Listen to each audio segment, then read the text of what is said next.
What's the Roman Catholic view of Scripture? Where did it come from? What does it mean?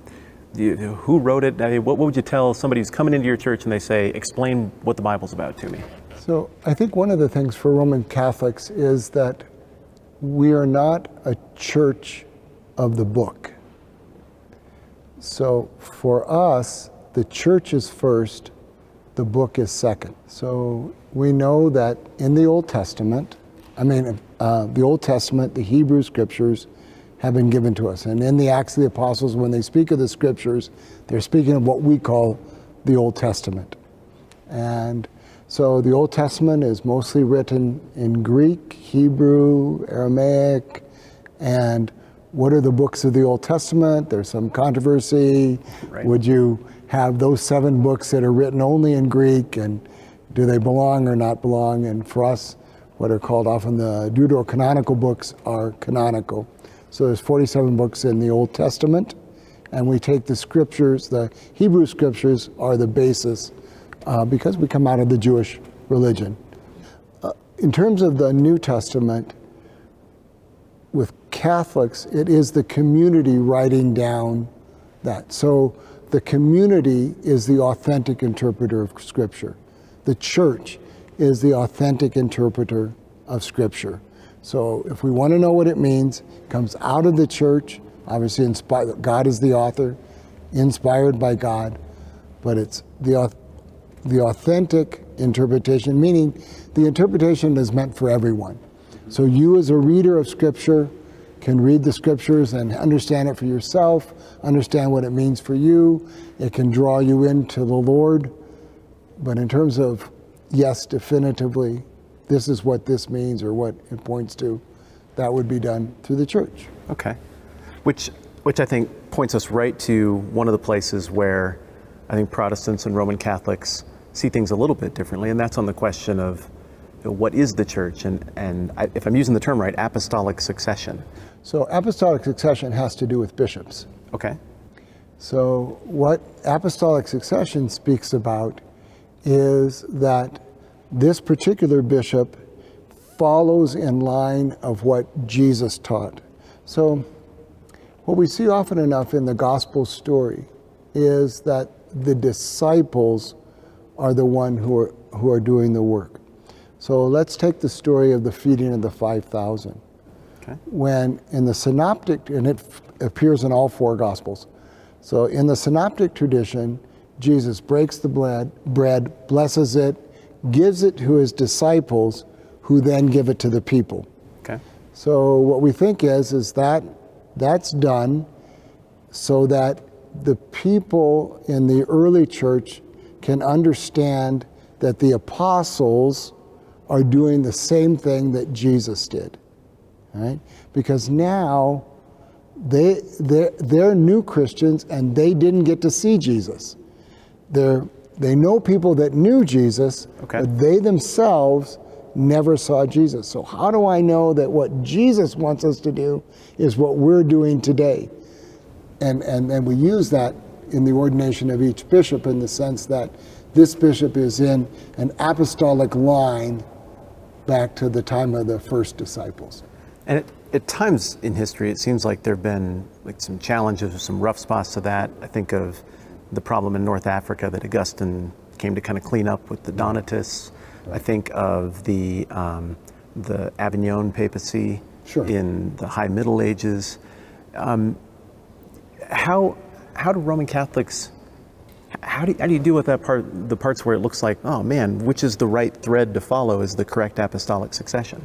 Well, the one that we followed was the right one. I Okay. don't know. How do you know? We think that's the one. Okay. And I think historically we can go back and see that was true. There's a phrase that I think is pretty intimidating to a lot of my Protestant friends, and it's papal infallibility.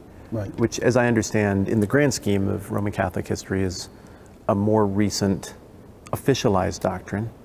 But I think one of the misunderstandings about it seems to be that whatever a pope does correct, is automatically right. But Right. I get the impression it's more nuanced than that. How does papal infallibility work? I want to say through God.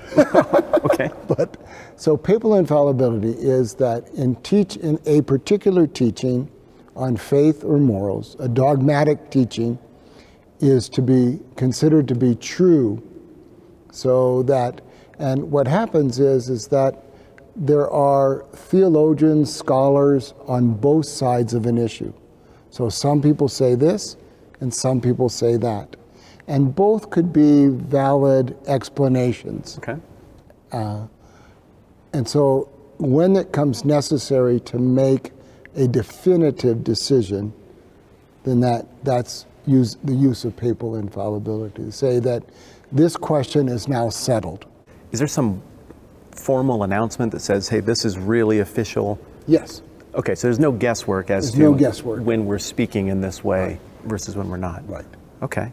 And what happens to the old doctrine when that happens? Is it, if the official word is given, is it required for everybody to come on board with that understanding?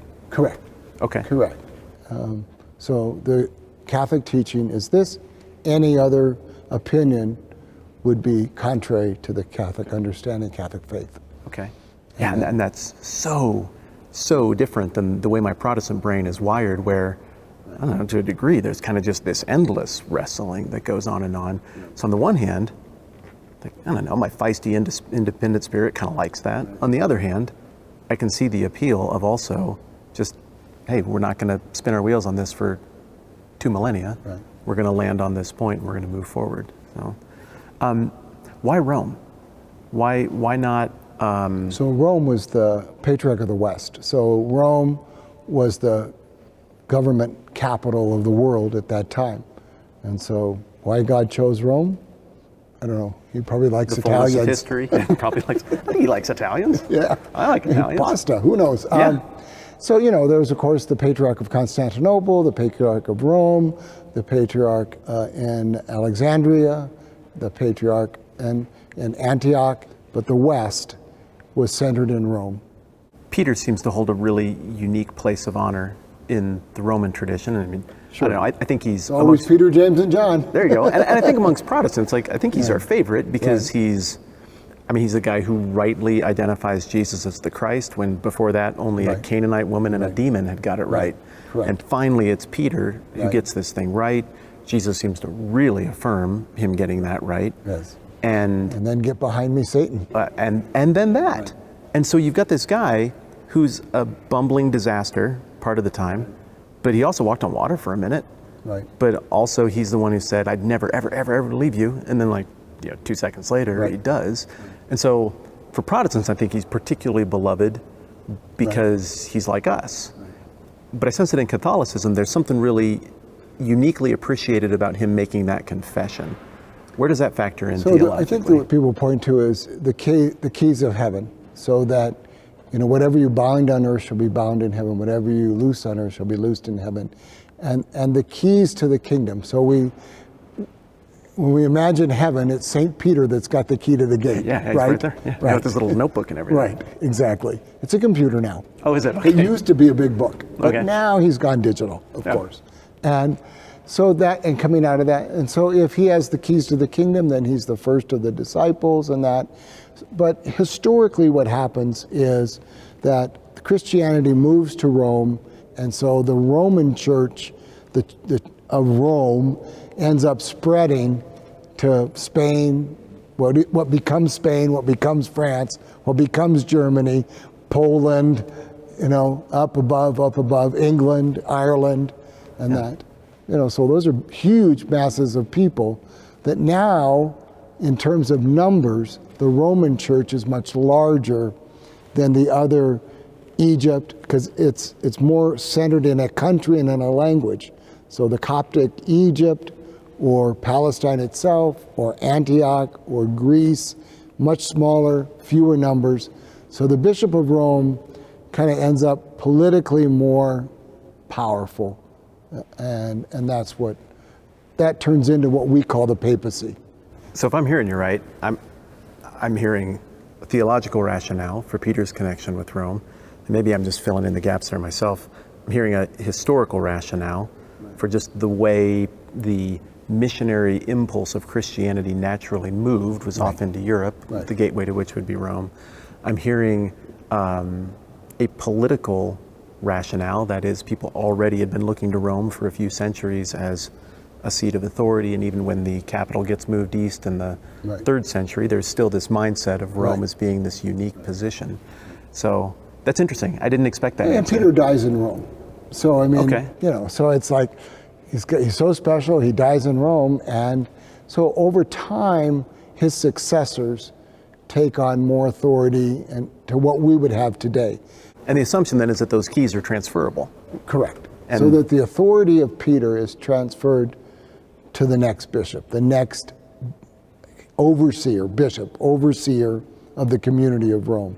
Which is why ordination, I apologize. Right. But we don't, you know, we put a lot of how we see it today back to, you know, the year 63 or 65 or 80.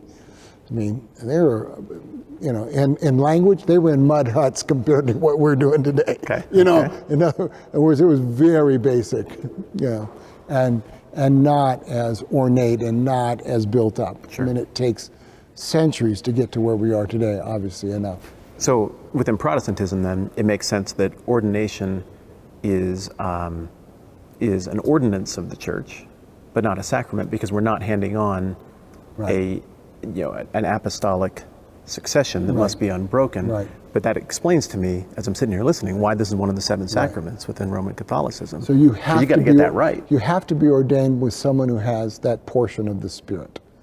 So the Spirit is transferred from one person to the next, and it's when we speak about discipleship. I mean, it's a form of discipleship. And thus the value on tradition, which doesn't just mean like, you know, habits and stuff. Like tradition really so we comes have with big it, the T and little connotation. T. Big tradition are things that are passed on, and this is kind of what we believe and what we do. Okay. Little traditions are like customs. Okay. You know, that people do it this way or that way. As we were talking before about making the sign of the cross. Oh yeah. And then I'm doing kissing the cross like that. That's a little T tradition. Okay. So you don't have to follow that. And it's, you know, so you don't have to kiss your hand or that. But the big T traditions are teachings that we pass on from one generation to this. They're not dogmatic teachings in the sense that it's, you know, the divinity of Christ or the humanity of Christ. Oh, sure. But, like creedal stuff. Yeah, so it's not the creed, but a tradition, our understanding of how things work. Okay.